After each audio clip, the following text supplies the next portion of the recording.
Tesla Giga Mexico gets $153 million incentive.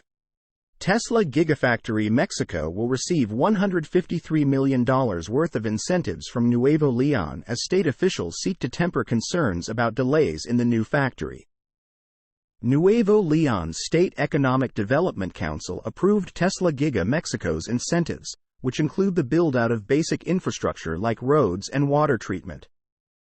The incentives also include a reduction in payroll tax reaching 2,627 million pesos, equivalent to 3.37% of Tesla's investment, not including its employees.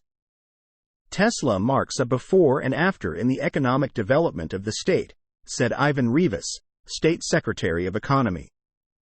For example, the Nevada Gigafactory generated an economic impact 28 times greater than public investment.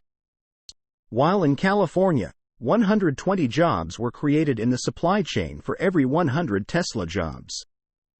In this way, in Nuevo Leon, there would be 12,000 new direct jobs related to Tesla, almost 15% of the jobs created each year in the state, Rivas elaborated.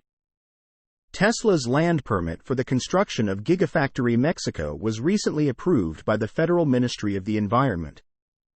Tesla Giga Mexico is the most significant investment project in the history of Nuevo Leon at $4.5 billion for its first phase alone. The state estimates Tesla's new factory will generate 4,500 jobs in the manufacturing and technology sectors. The state expects more than 60% of Giga Mexico's supplies to be local. Over 30 Gigafactory Mexico suppliers expect to arrive in Nuevo Leon due to a near-shoring trend leading companies to move production away from Asia and closer to the United States. Source: reposted and summarized from Maria Morano at Teslarati.